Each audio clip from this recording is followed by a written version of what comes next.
Hello, this is a Leshark and Friends And Russell.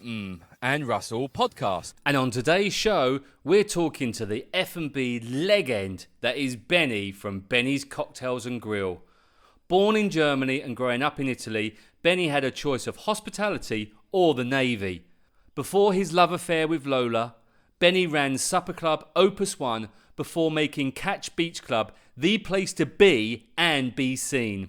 5 years ago, he fulfilled his dream of opening his own restaurant, Benny's American Bar and Grill, which has now become Benny's Cocktails and Grill, and one of the best places on the island to get a Sunday full of smoking goodness. Thank you, Lola. Enjoy the show.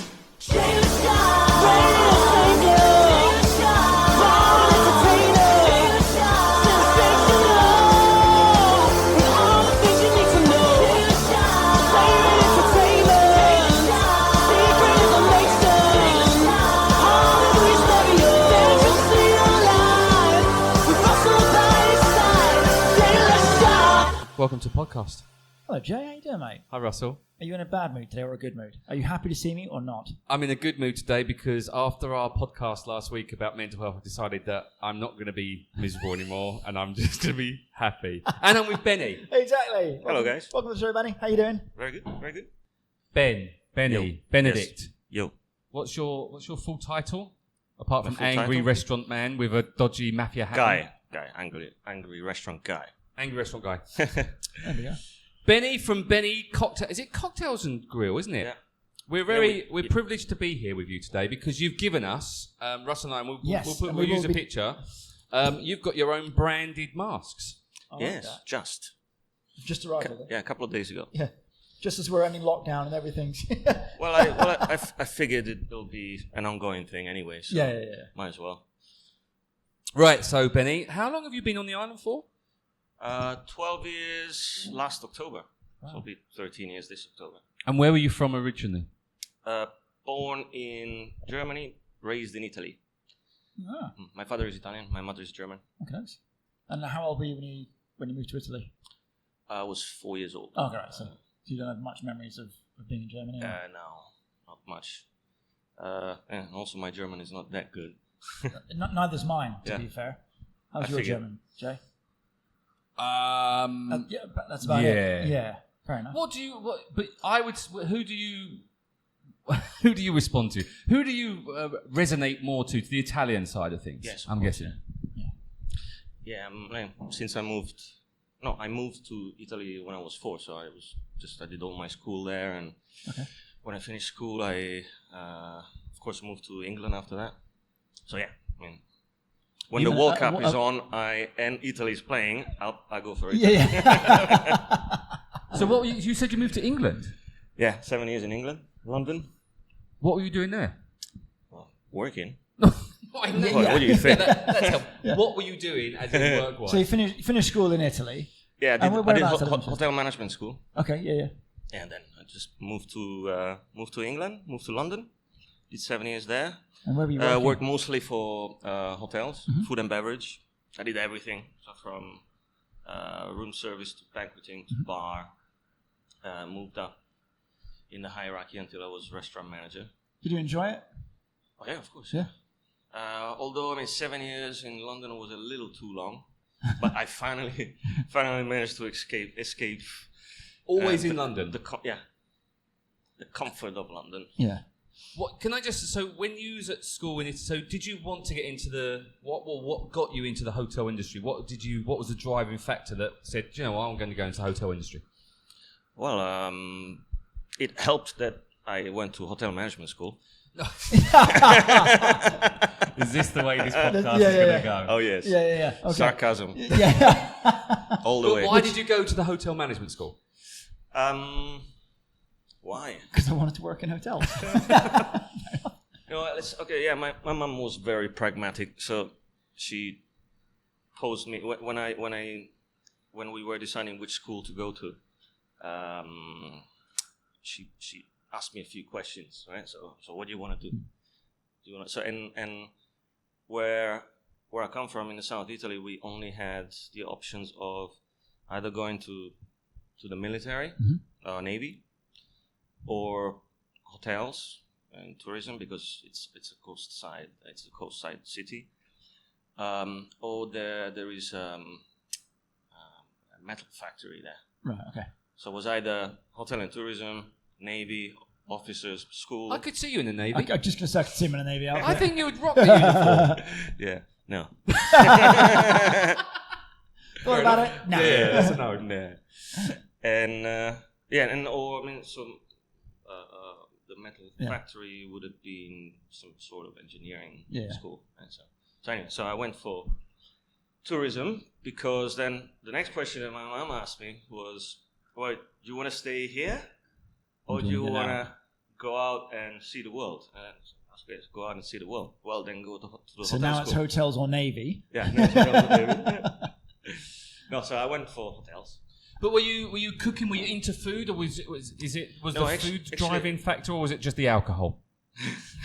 just asking. Yeah. No, actually, so the first 3 years of hotel management school, was everything. Sorry, microphone. No, Jay's telling me off. Yeah. So the first 3 years was we were studying everything. So theory and practice of food and beverage, including kitchen, and then reception and administration. And the remaining 2 years, I chose to go for reception and administration. Is that because when I moved to London? Because in all fairness, the chicks on reception are hotter than the chicks in the kitchen. Well, come on. Oh, we're going into PC here. Right? Oh, forget PC. Don't worry about that. We can be totally out of it. But it's true. From my side, generally, the chicks on reception are hotter than the chicks in the kitchen. Yeah, generally, yes.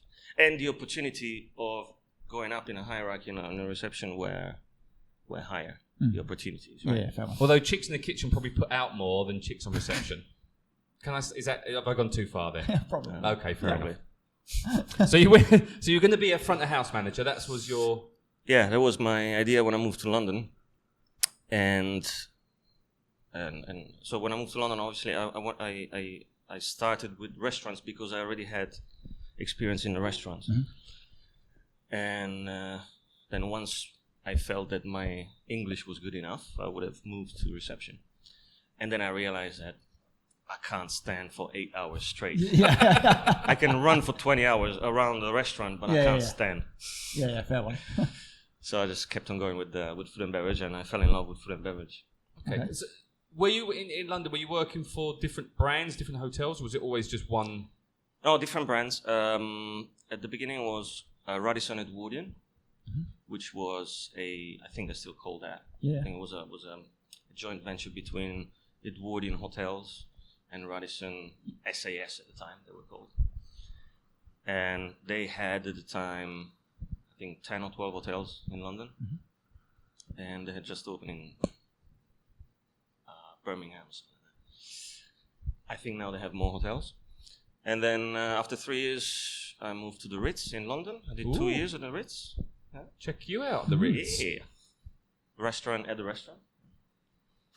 And then when I finished at the Ritz, I went to Radisson SAS, Portman Square, which is now called Radisson Blue. Okay. That was my first appointment as manager. Okay. F&B? Restaurant manager. Okay. And then from there, I had enough of London. Yeah. London bombings that had just happened. Right, okay. 2006. 2006? Yeah. No, 2005. 665, right? I don't know. I wasn't there.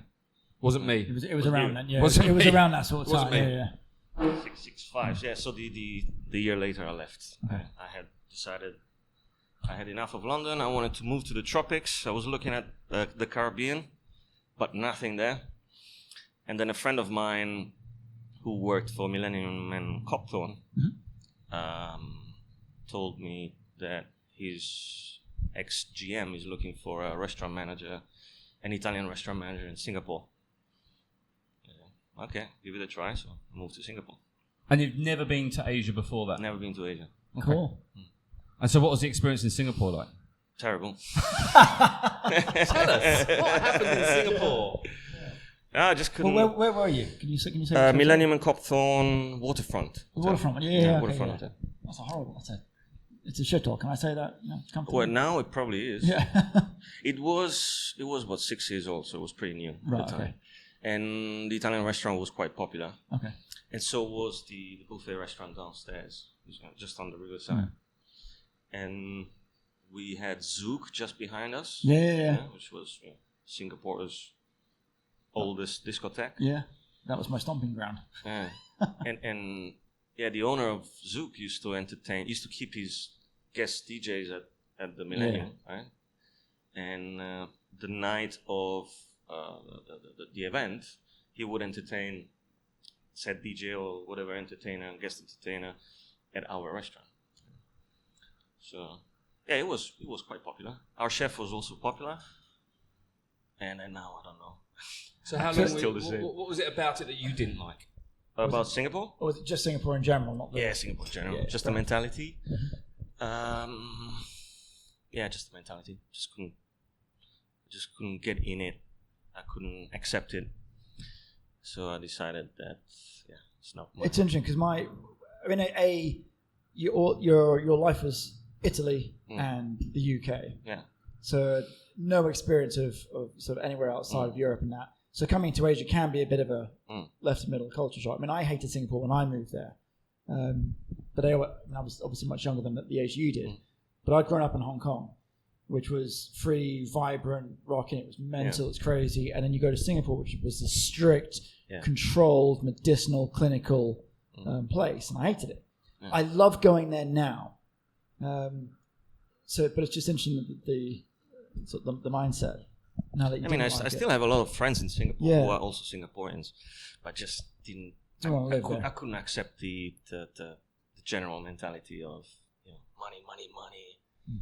It's just, it was too much for me. Too much. It's a good song by ABBA, that, though, to be fair. It's one of Jay's favourites. So how long were you in Singapore for in the end, then? Year and a half. Okay. And then decided... Year and a half, too many. Yeah. So 18 months too many. And then what was the next venture? Yeah, and then thankfully one of the... But the Millennium on Copthorne Waterfront had the global head office right next door, so all the directors of the company would entertain their guests at my place. And when the structure of the company started to crumble, meaning most of the head office was quitting, one of them offered me a job to do an opening here in Phuket. It was the famous Rain and Hail.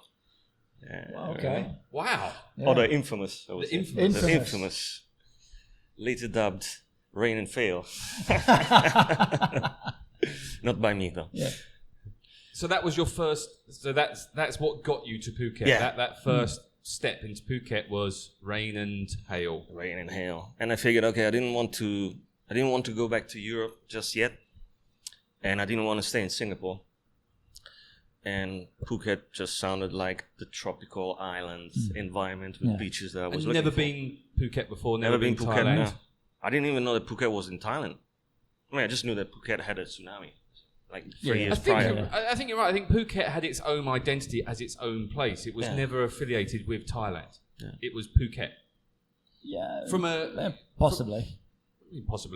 Well, I mean, no, I've always known it as being part of Thailand, so I can't really say that others... But from a branding point of view, us Europeans wouldn't consider Phuket... Sometimes you just think Phuket is Phuket. That's just because you're uneducated. Yeah, I guess you educated, Benny. Don't listen to him.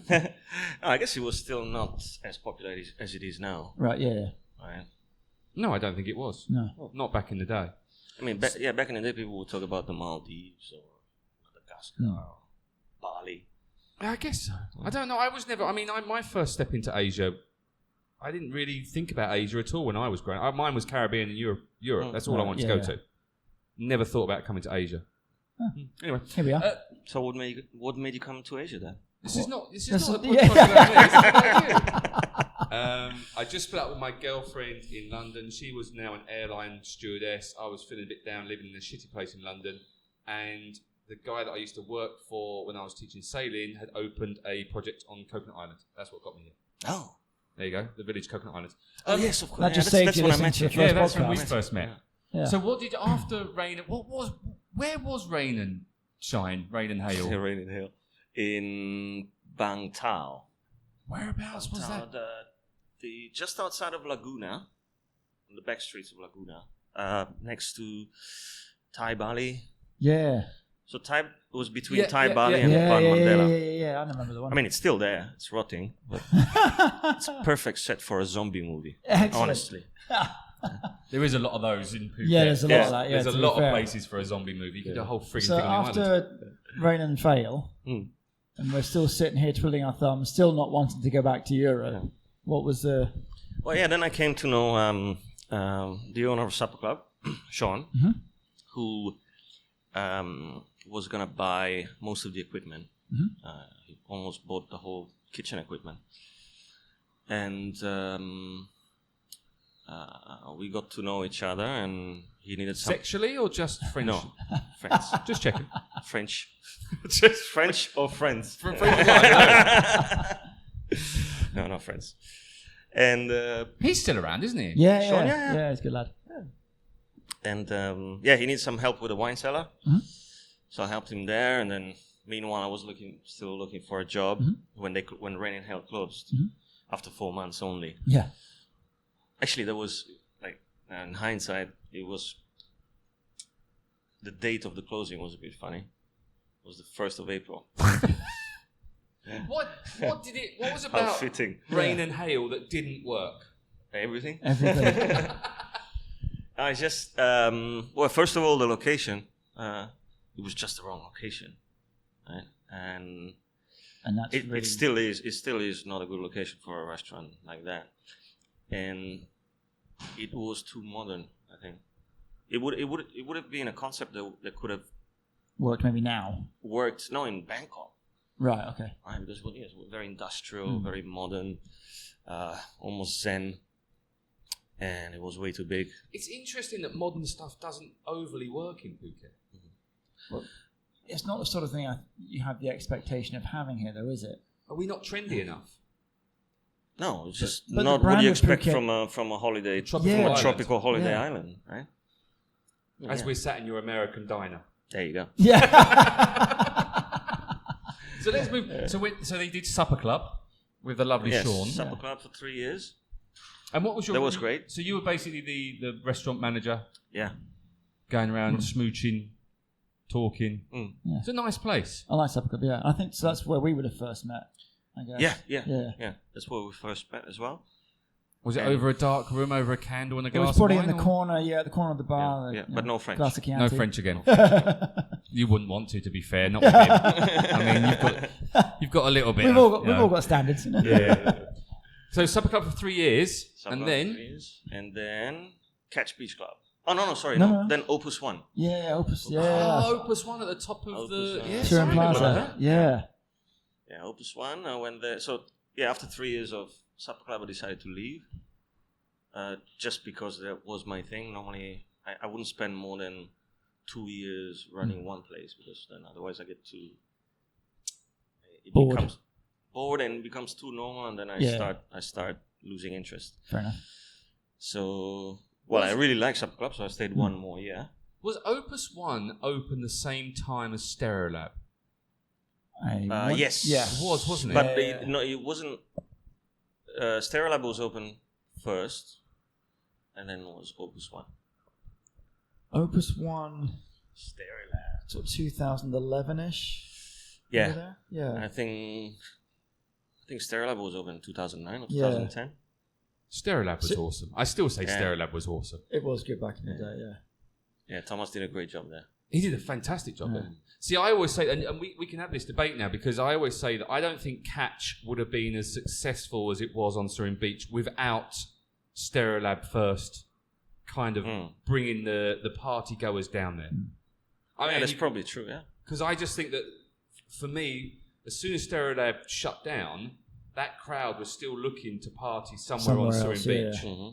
Mm-hmm. So they all moved to Catch. They all moved down to Catch. Because it wasn't like it was a stretch, was it? Yeah. So, No, but also I think at that time Catch didn't have that kind of pumping. No, Catch was still going for live music, loungy. Yeah. It really was, wasn't it? It was going for that almost what's supposed to be a Cafe Del Mar feel, not that Cafe Del Mar is doing that And then feel. I think what got them to change their mind was the first anniversary when they did the white party. Yeah, I remember that. And it was packed. Yeah. Were you there then? Or were you No, still... I was still at Superclub. So when they did their first white party, or their first Twin Palms anniversary party, which is the official name, even though everyone calls it the white party, that was when they then tried to do a white party every month. Do you remember that came later. Was that later, was it? That came a little bit later, which was just trying to sort of build on a brand. I think that was much later. I think that was after I left. No, I think it was before you might have got there. Because I remember Miguel came up to me and said, we're going to do it every month. And I was like, don't do it every month, mate. That just totally gets away from the idea of what it was. So when did you move down to... So you went to Opus. But Opus 1 was an interesting place. Yeah, I went there because I was talking to the owner and we were going to do something together, but he needed some help with Opus 1 first. They said, okay, I'll stay 1 year and then we'll see how it goes. And then after 1 year, they decided that they wanted to sell. And then, I went to Catch. What got you to Catch? My good friend City Chai. Yeah. I met City Chai when I first came here to do Rain and Hail. Right, okay. To open Rain and Hail. The owner of Rain and Hail introduced me to him, and he was helping Chef and I to get to know the suppliers and everything. And then we just stayed in touch. And then City Chai moved to the Middle East with Banyan Tree.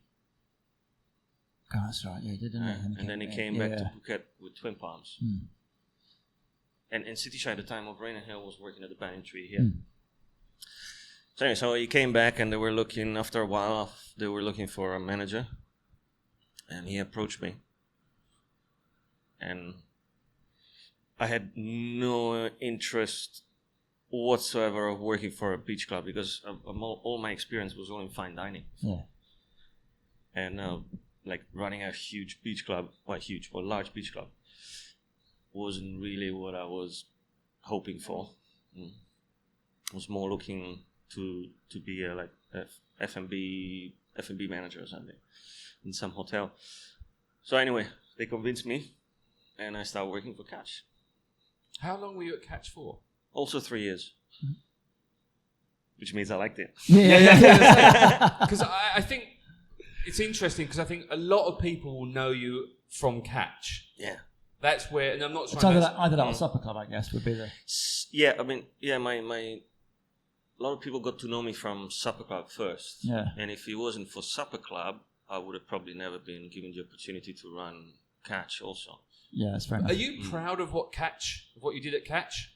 Because I think you should be. Yeah. Because I think Catch, when you were there, and because I think we'd met before you were at Catch, but I think Catch was the time that we became lovers and had a couple of cuddles and some Frenching, which was nice. But when I was at Zazdar, we spent quite a lot, because I was always asking you and Olivier certain things and trying to work with you guys, because I'd never run a beach club before, and you guys have been so successful. But that was a time where there was beach club, which was Tell a you bit what, mental. we'll stick another beach club on the end of that. But your experience at Catch, that must have been amazing. You were tired. Yeah, it was great. Working until 5 a.m. most days. No, until 1, 2. And then partying after that. Partying after that, of course. Because then of course, after work, especially on a busy night, I could just...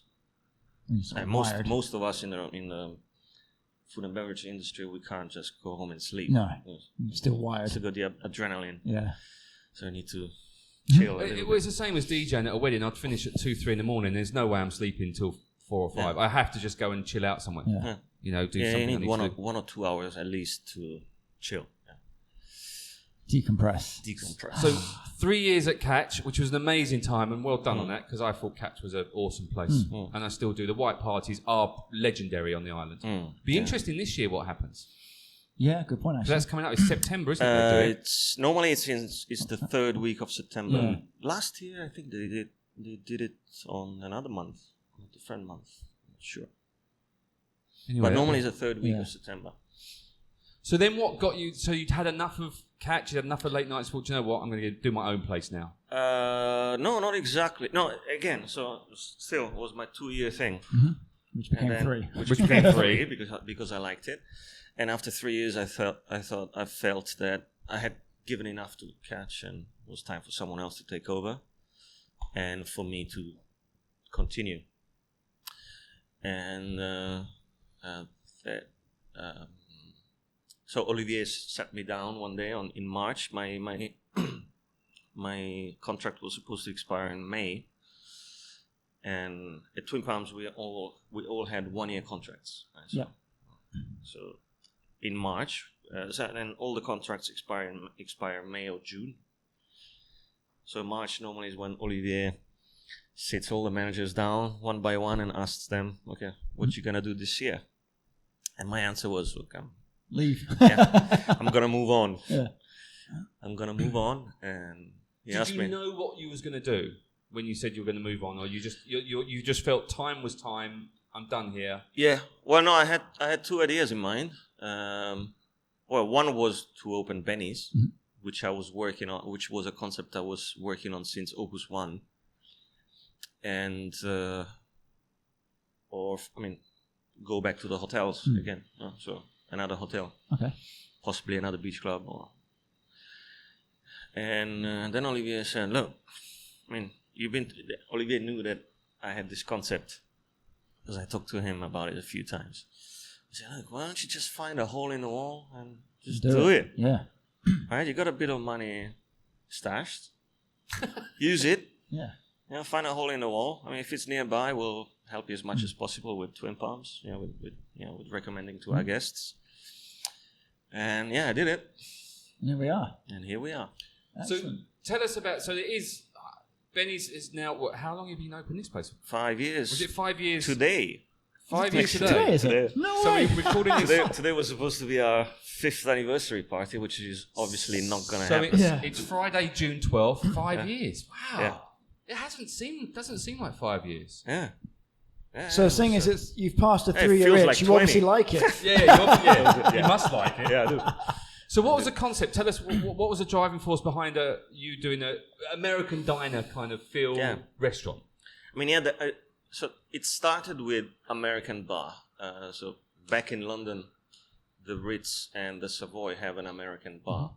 The American bar is basically a bar that serves classic cocktails with, Art Deco style, 1920s type of cocktail bar.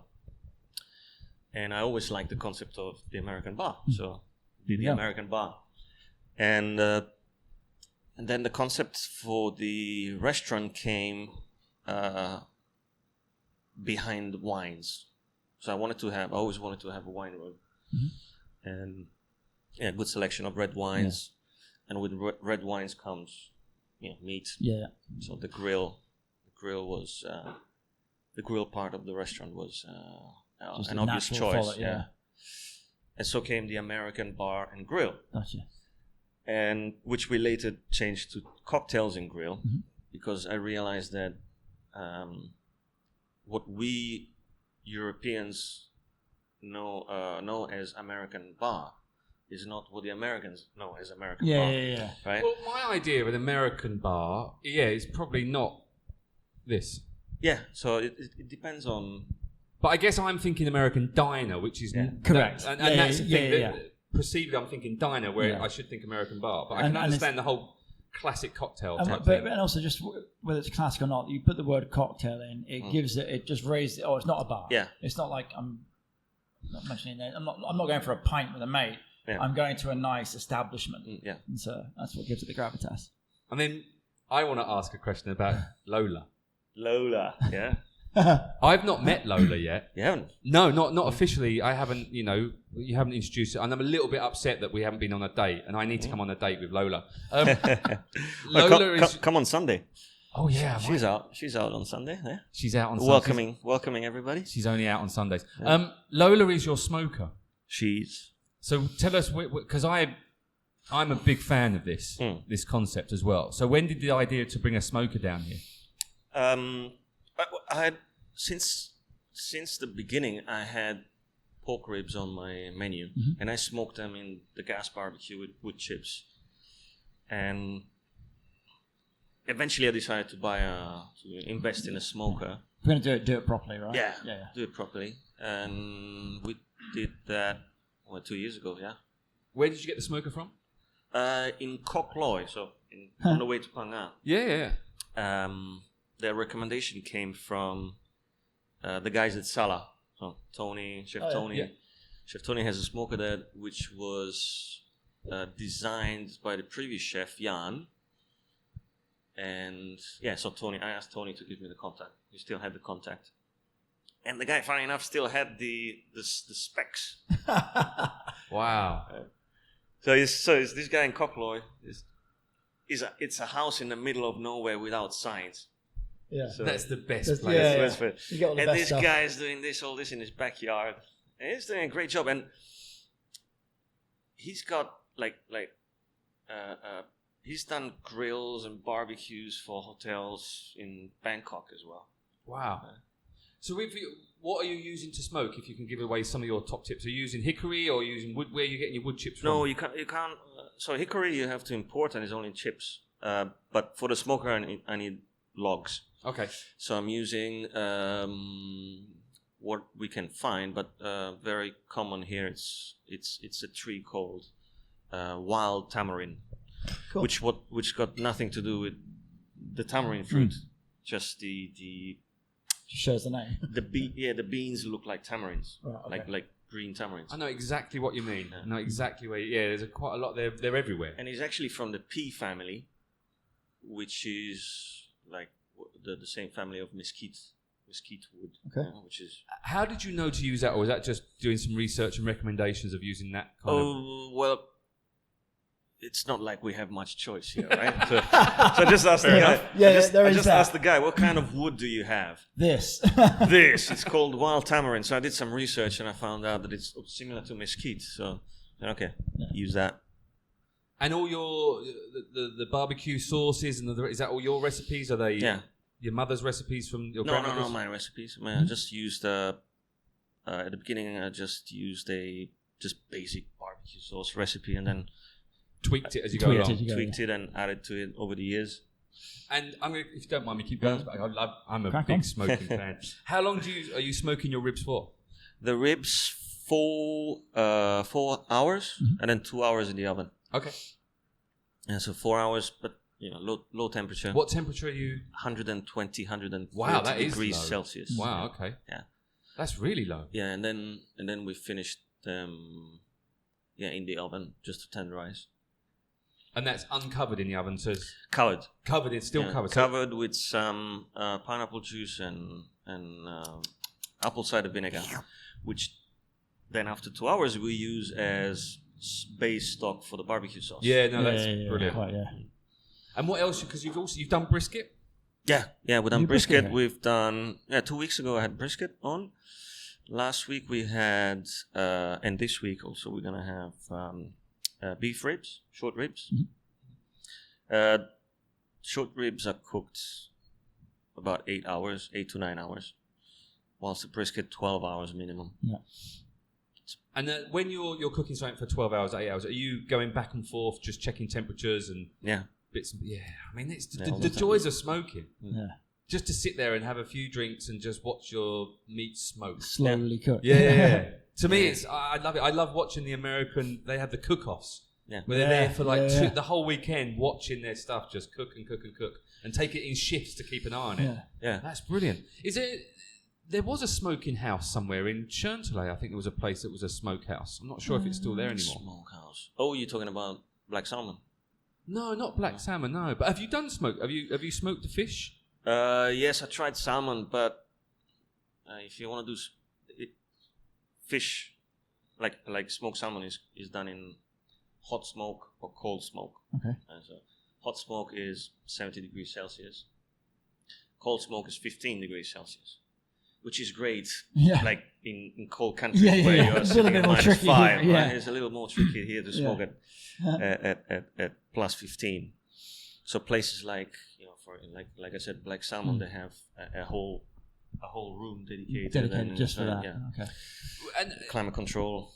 With because smoking, obviously, you have to cook a certain amount and then you hope it all goes that day. Are you getting you're not smoking every day, I'm assuming? No, with the pork ribs, every 2 days. They go quite. They finish quite easily. Yeah, I was just going to jump in on that same point, and especially on an average normal sitting, you can plan for what's going to go, but obviously with what's been happening in recent weeks and months, that's obviously put a massive dent in things. So now what we do is I'm doing pork ribs. I'm putting pork ribs on the menu maybe twice a week only.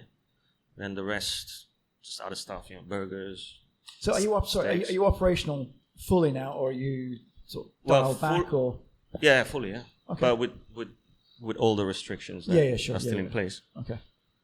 You're very professional, with making sure you say with all the restrictions in place. It's good. I like Benny. But if you want to stay up to date with your smokers, the best thing is to check out, is to stay online with you, isn't it? And look at the Facebook page, because that's when you know when you're smoking, and it's kind of get that, because I remember you seeing your last Sunday saying, guys, Sunday smoking, get here quick, otherwise it's all going to go. Yeah, do that. And we also have an online menu, so people can go and check that. Okay. But I definitely recommend to get if you want the smoking, you get it early. Make sure you book it in, because otherwise you're going to miss out. Excellent. Right. It's really good. Exactly. Cool. Or we may run out of table, because now we only have 1, 2, 3, 4, 5. Yeah. 7 tables only. Yeah, allowed. And last Sunday they were all full. Last Sunday lunch. Yeah. That's perfect.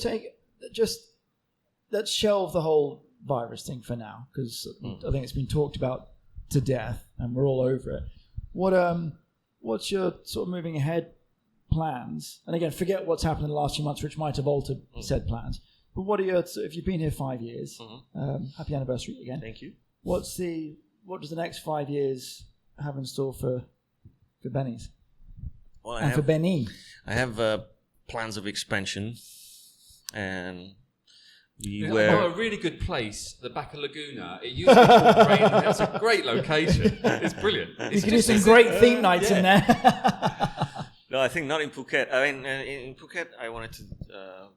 I was looking at a beach club concept, which I've also been working on for years, but there's nothing available at the moment. And if there are lands available, there are always too many grey areas. Yeah, that's especially near the coastline. So I shelved that for now. We were looking in Chiang Mai actually. Nice. We have Benny's there, and then last year wasn't a good year for. This was last year, so June last year we were looking, and the low season went really badly for Thailand. Yep. Samui was dead, and Chiang Mai was dead, and Phuket was half dead. And so we decided to wait until this year. Yeah. Thankfully we did that. Because then last year was so rubbish, this year will be better. Yeah. We'll all be all right. Do you worry a little bit with expansion that where your time is? Because from your point of view, you are the life and soul is probably, I don't mean it, you're the life and soul of the party, but your face, and I've had dinner here and I've seen you walk around the tables. You've made me a Caesar salad. That was very nice, by the way. Thank you. And you are the character. And it's a bit like me trying to sell the Jay Leshark show to someone who's not Jay Leshark. It goes, I'm not saying I'm amazing, because I am. You got Russell Leshark. Yeah, well, I have him on just because he's the smart one. And just correct your spelling. Yeah, exactly. Where am I going with this? How do you feel about if you do take the concept here? Would you bide or put your time to either or? Because you create the I would have to find a Benny. Another Benny, at least another one. No one's like you, mate. You need, but someone that can also put their soul into it.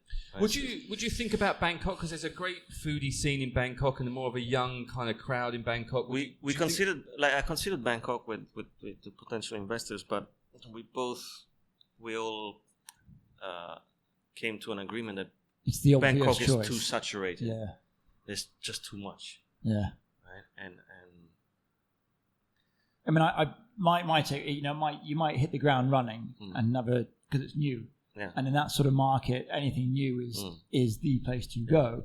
and then you have to, and then you've got to reinvent yourself and keep going. Whereas at least somewhere like Chiang Mai, in a way similar to market here, you've got I don't know what your split is, but you've got a good solid local base that can continue all the time.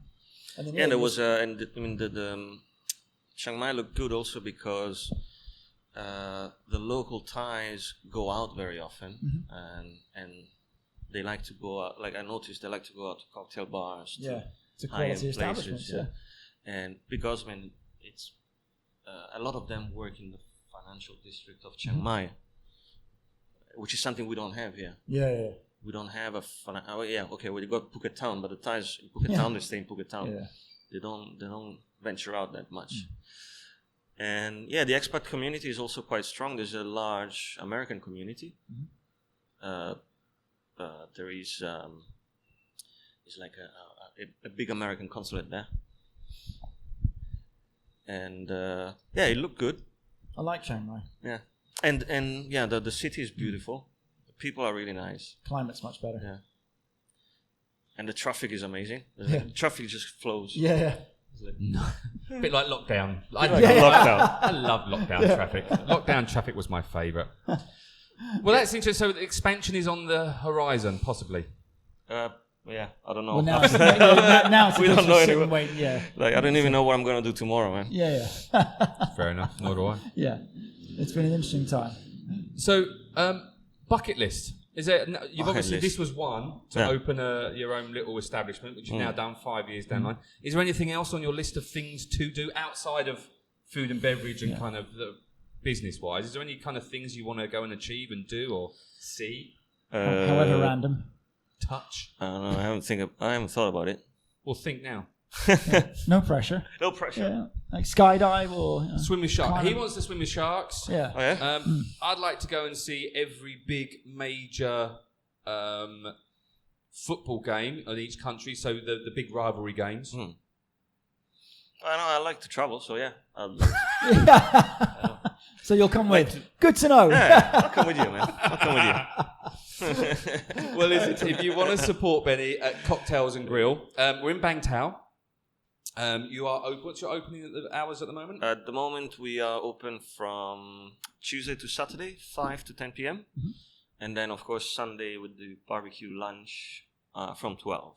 Okay. And I highly recommend the smoker. Get down and meet Lola. And everyone can check out your details. And either Facebook, Google, or website. Super. Yeah. Benny, thank you very much, my friend. Thank you, guys. Mate, it's been awesome. Thanks for the company. Thanks for having us.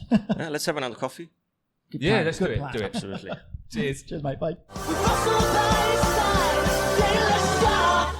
I like your hat.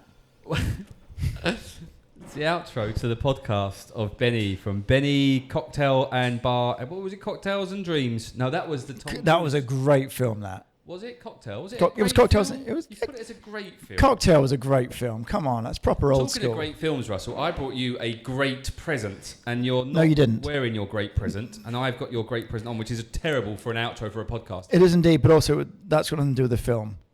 No, very true. And Anyway, you didn't buy me a great present. You bought me an amazing present. Benny was American Bar and Grill. It's now Cocktails and Bar. He's a quiet little gentleman, isn't he? Well, he was, and I believe I mentioned this to you as we were walking away to the car park. I've only ever known him in a working capacity, which is, whether it was Superclub or Catch or Benny's itself. So I'm used to this effervescent, bubbly, whizzing around character. Hey, how you doing? Everything's, high fives and slaps and everything's great and just buzzing. But I've never actually seen him out and about, like we would go out for a beer and just have a chat. I've never known him in that capacity. We did just wake him up, to be fair. And add on top of that, he'd literally just woken up and was 3 espressos in. So bless him. Yeah, he was mainlining. But interesting life, though. I mean, he's planned well. He's worked very hard to get his own little place now, and he's very successful. Sure, 5 years in. Coming from sort of backwater part of Italy, that not a lot there. His mum was saying it's either this or the Navy. And as much as I can see him in the outfit, I think he'd look good in a Navy outfit. I'd do him. Yeah, well, there is that. I think he made the right choice getting into hospitality. I did. Benny's Cocktail and Bar. Make sure you check it out. His smoker, Lola, is beautiful. She was smoking on Sunday. Yeah. She'll be smoking this Sunday coming. She's so a make sure you go and check smoker. it out. The food's good at Benny's and the cocktail, and he is a great host. One of the best, I think, on the island. Absolutely. To be fair, so go and support Benny. Cool 5 years in, done well for himself. Yeah. Like us on Facebook, Leshark and Friends. Check out the website, PhuketPodcast.com. Well done, Russell. Oh yeah, he's in. You're getting into this stuff. We're on Instagram, Phuket Podcast, and Twitter. However, I've now realised a mistake I've made, because on Twitter before, you could post on Facebook and it'd automatically go to Twitter. Yarp. They've stopped that. Have they? Yeah, it's a pain, isn't it? What about using an external software thing? Yeah, I don't want to mention any names. Well, who's external? Someone on the outside? Many people on the outside, Russell. Many people on the outside. Around the outside. I like Benny. He's a nice guy. I'll go and give him a hug and more coffee to wake him up. Yeah, coffee, definitely. Cool. Thanks, Russell. Cheers, buddy. Cheers. Bye. See you next week. Bye.